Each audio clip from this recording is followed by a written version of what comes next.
Wow, I want to talk to you about the call of God. And specifically, just to go over again the burning bush story with Moses. And you know, in Exodus, when Exodus begins, the Israelites are numerous, but they're in trouble. They are being oppressed. They are being mistreated. They are in bondage. They're slaves. And it's not so different from what we find ourselves in today. Our youth, our adults are in bondage.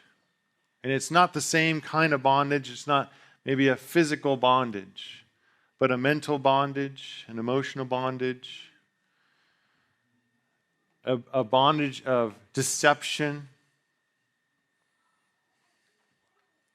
And we need God to rescue our nation again. And you know, when God decides to rescue a people group, He uses people.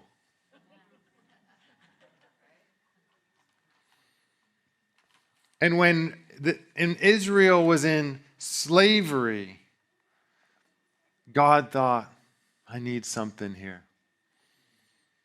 And Moses was born.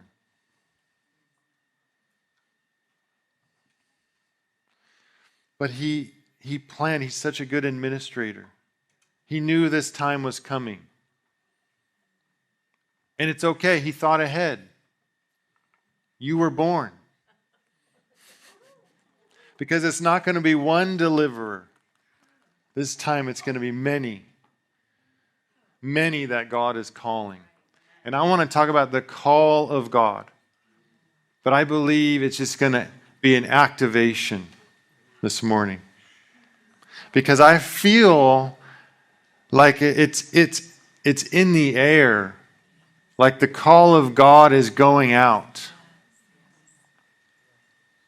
And I want to activate it in you so that you can catch that.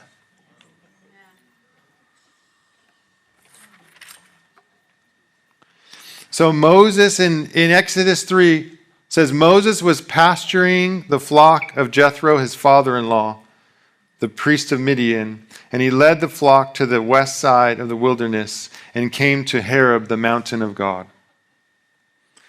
You know, so many times we come to the altar and we're asking God to speak to us, that burning bush experience, you know.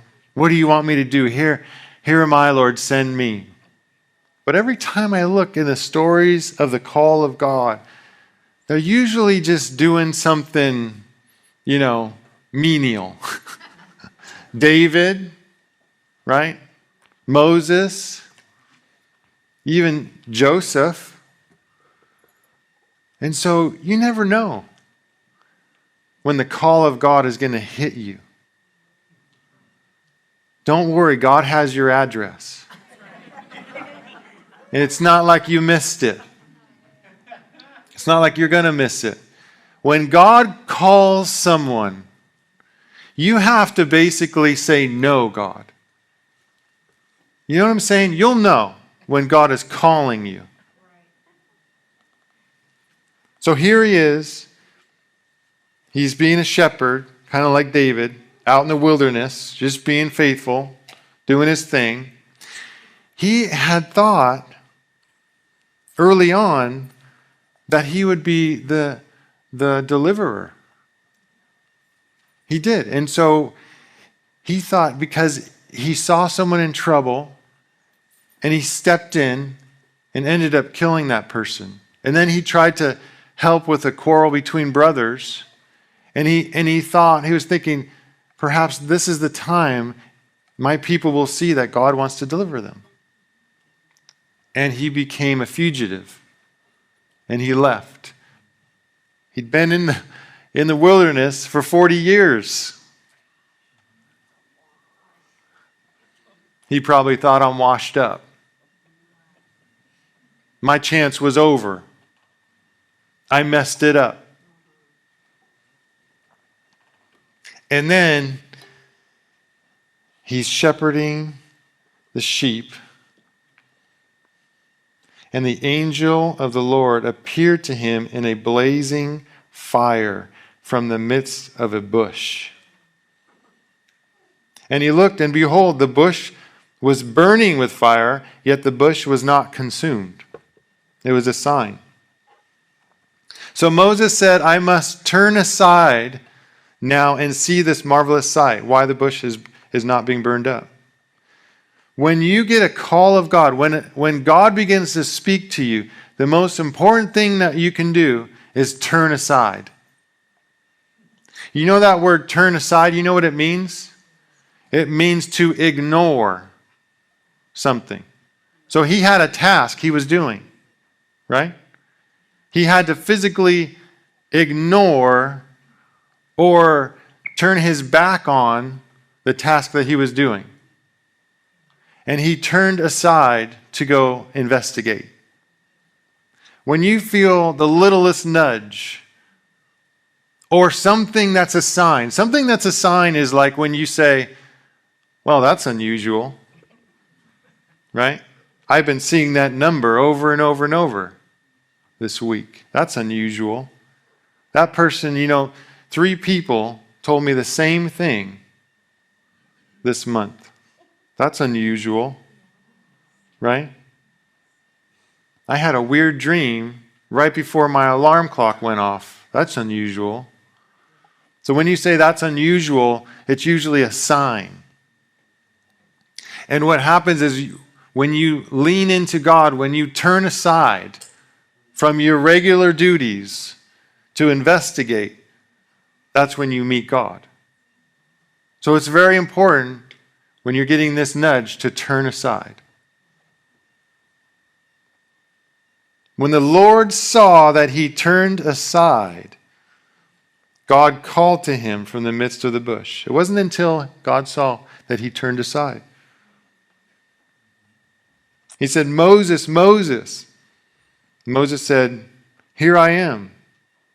Then he said, don't come any closer. Remove the sandals from your feet. This is holy ground right here. And he did. He said, I am the God of your father, the God of Abraham, the God of Isaac, and the God of Jacob. God remembers his covenants. There are covenants with your ancestors. One time I was asking the Lord because there was just favor on my life. And sometimes Andrea gets annoyed. She says, sometimes I get annoyed with the favor of God on your life, It's like you ever see people with favor and you're like, okay, that's enough. But there's such favor on my life. I was asking God, what happened? I didn't do anything, right? And as I investigated my family line, I had a great-grandfather who wanted to be in the ministry. And because of some sort of a condition that he had, they wouldn't allow him in seminary. And God showed me, I don't have evidence of this, but in an encounter, God showed me that great-grandfather prayed, would you put someone in the ministry? And all that he did to break through, whatever he did, all of a sudden became my inheritance. Wow. I'm like, wow, there's something I didn't even ask for. Someone else did. And God's faithful. He remembers the promises. And so here's Israel in slavery for 400 years. And when God calls, he says, I remember my covenant to Abraham, Isaac, and Jacob. I have not forgotten.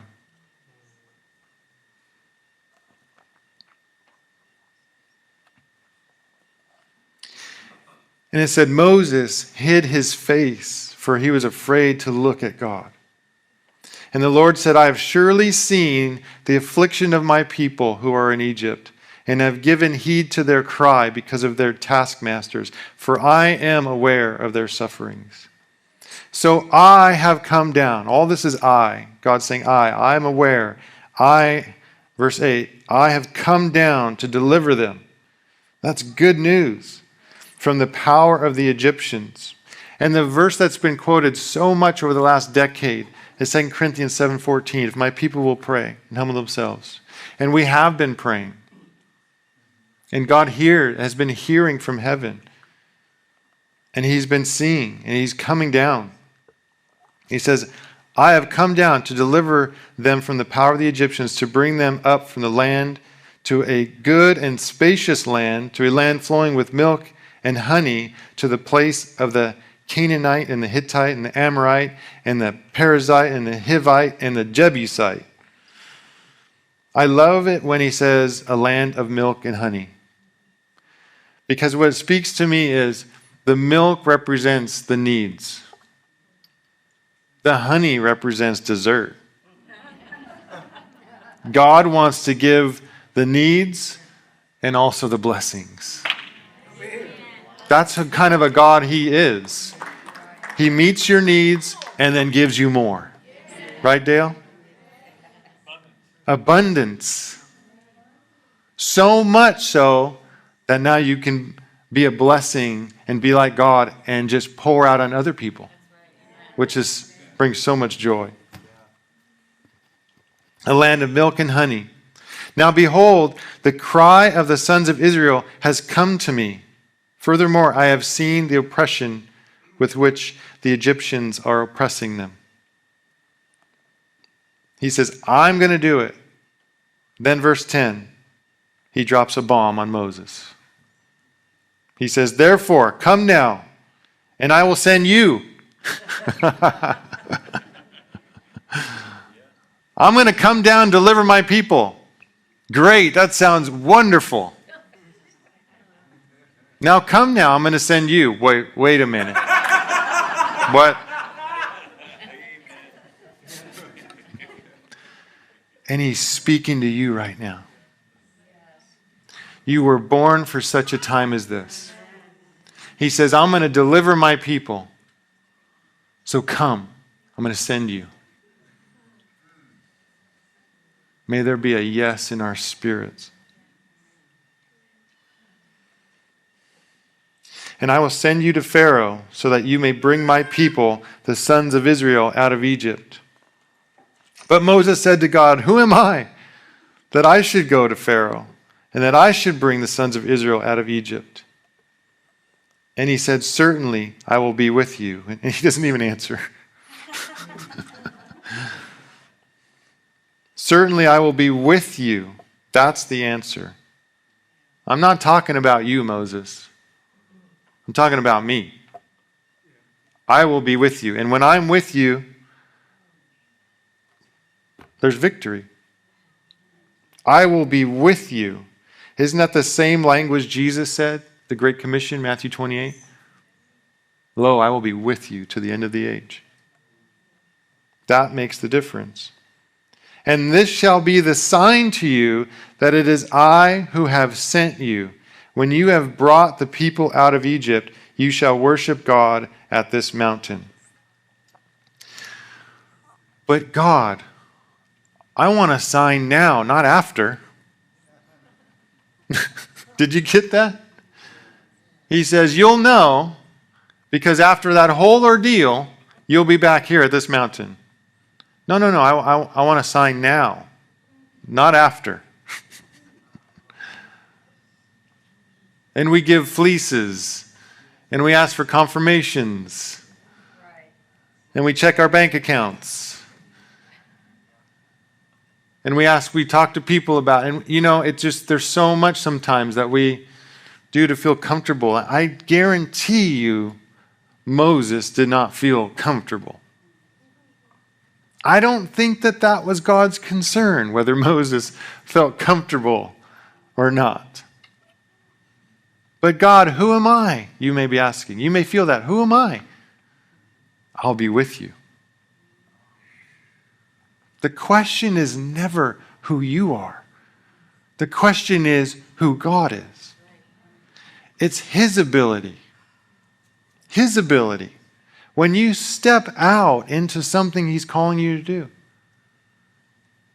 you focus on His ability to come through, not yours. We're dependent. We're leaning upon Him for everything, for every word. When you pray for someone, it's His job to come through, not mine. It's not a magical formula. It's not a magical prayer. We don't study to get just the right words in our prayer so that God will do something. That's not where the strength is. It's not in how loud you pray. That's not where the strength is. The strength is in Jesus. And He said, I'll never leave you nor forsake you.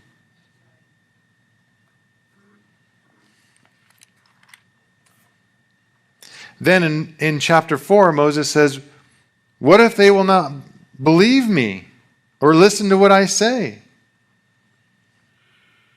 For they may say, the Lord has not appeared to you. Then he said, what is that in your hand? He said, a staff. What did that staff represent? That staff represented his occupation. That staff represented protection.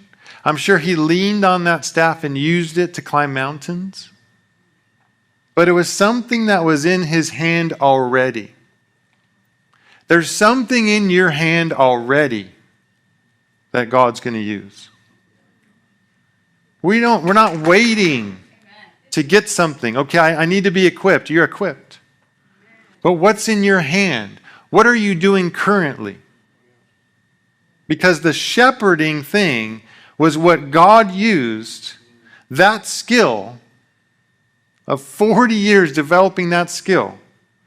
God used that to shepherd the sheep of Israel out. He had to have known that how to do that. So what he didn't realize that he was doing something so boring for 40 years that God was going to use. But also he made it supernatural. He made that staff supernatural. He made it into a sign. And then later on, as God showed him that, and he threw it down and became a snake and all that stuff, later, in verse 20, it says, so Moses, as he's on his way, Moses took his wife and his sons and mounted them on a donkey and returned to the land of Egypt. Moses also took the staff of God in his hand. The staff of God now. It's a staff of God now. Before it was just a staff. Now it's a staff of God. You know what happens when you take your career and you say, God, I want to use it for you? Now it becomes a career of God. It's no longer a career. It's a career of God. It's now a platform. It's now your pulpit. It's now your sphere of influence. It's not just how I get by and pay my bills. Because God is asking everyone in this place, what's in your hand? What's in your hand? I'm going to take what's in your hand that may seem so normal, like as normal as a stick that you found a couple years ago, and I'm going to make it now a staff of God. Whatever's in your hand may seem so insignificant, like a piece of wood, but to God, it's a sign and a wonder. Anything God touches becomes electrified.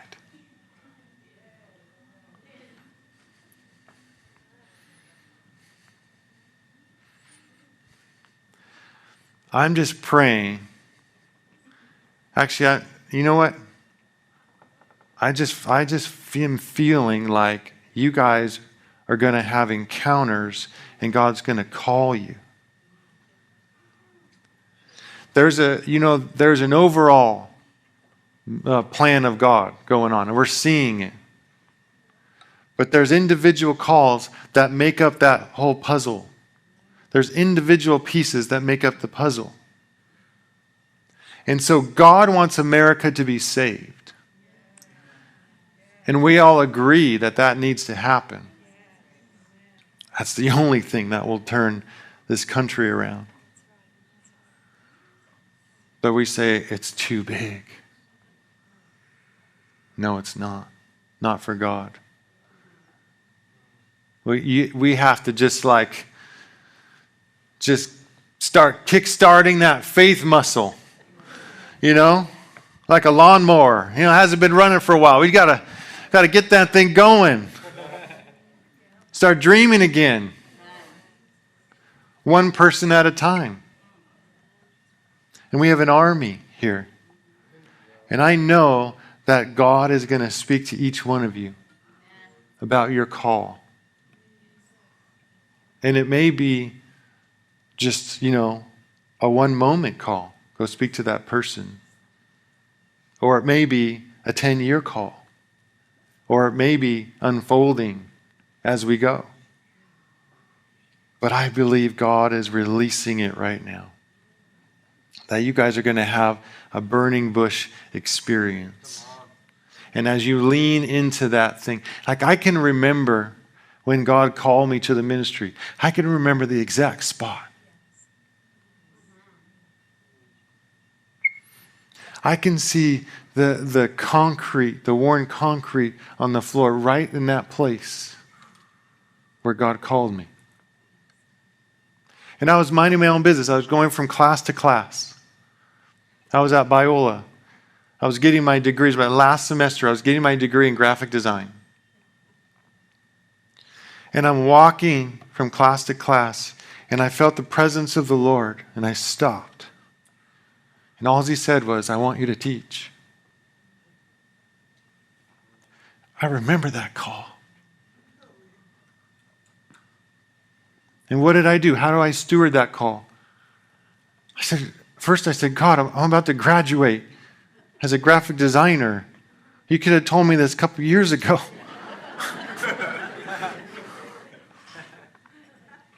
But after that, I enrolled in seminary.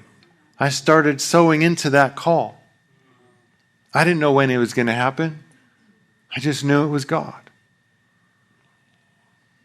But I can remember the spot when God called me. And to see years later, 7 years I was a graphic designer. And then to see years later, I'm doing what God called me to do. It's amazing. And there was so much in me that told God, I'm totally disqualified. I can't even hold a conversation. I don't have much to say. I'm not one to be in front of people. But God didn't really even answer all that. He didn't change his mind. And probably the angels were looking at me going, really, God?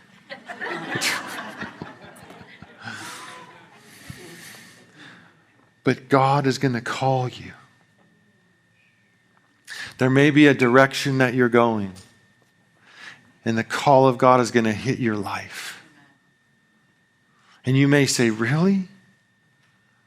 And God's going to say, yes. And then you're going to say, yes. I don't know what this is going to look like, but yes. I'll do whatever you want me to do.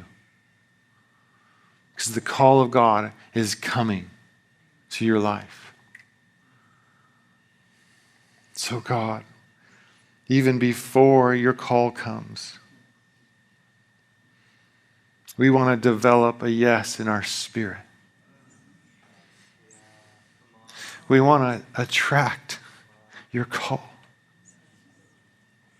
So before your call even comes, God, we say yes. We say yes, God. I have a feeling that just as Moses grew up in Egypt and he was exiled from Egypt and he was called back, I have a feeling that a lot of us will be called back into that place that we ran from. The place that we never wanted to go back to. Would you say yes to that? St. Patrick, he was stolen and put into slavery. And God visited him and gave him a strategy of how to escape. And he did. He escaped. But when he got back home, God told him, I want you to go back. Could you imagine? I want you to go back and evangelize the place where you were enslaved. Could you imagine the trepidation and the fear? I don't want to go back there. It brings back such terrible memories. The place where I was beaten, abused. The place where I was powerless. But he did go back. He was an amazing missionary to that place.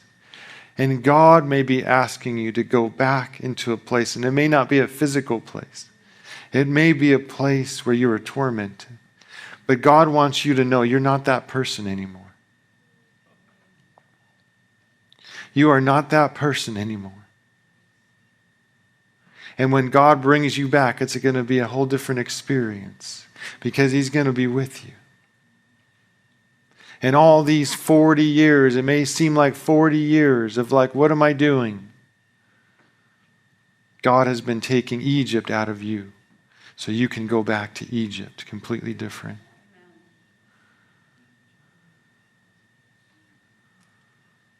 Come on, why don't we stand? Why don't we stand and just ask the Lord to put a yes in your spirit?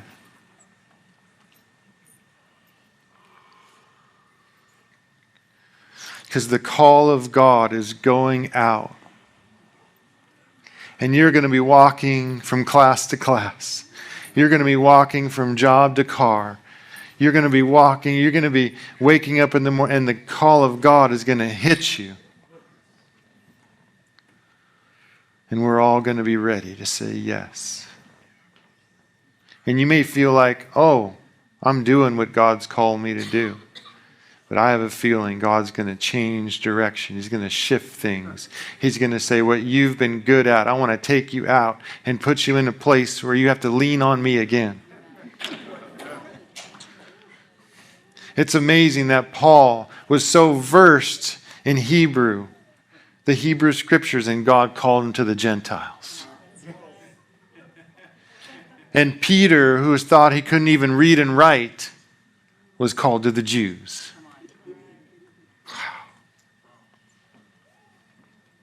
God wants to use your life. Listen, we're all ordinary people. But God is going to make you extraordinary as you depend on him. When you step out onto the water, do not think about your strength and your abilities. When you step out onto that water, keep your eyes on Jesus' face. And know that when he calls you, where he guides, he provides. Come on, God, just raise our hands. God, we are yours. We are yours. We invite the call on our lives. We invite the call on our lives. We were born to be a part of a great awakening. We were born in such a time as this and such a place as this to be a part of your revival. Not to be on the sideline. Not to be a spectator. We were born for such a time as this.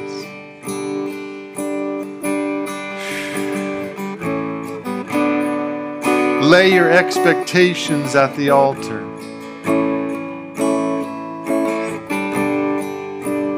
Lay your expectations of what you thought your life was going to be. And just say yes to God. Whatever it is, God, yes.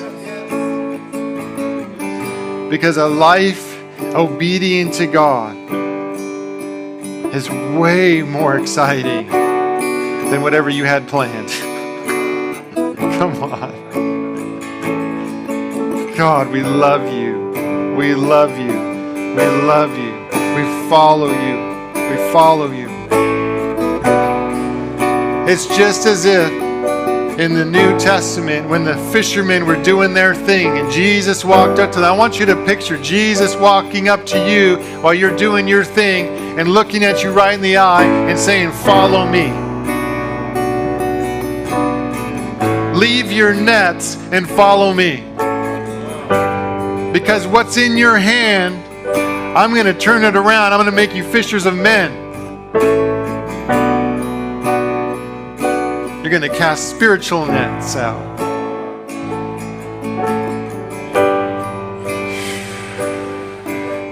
I declare over you that you are world changers, history makers.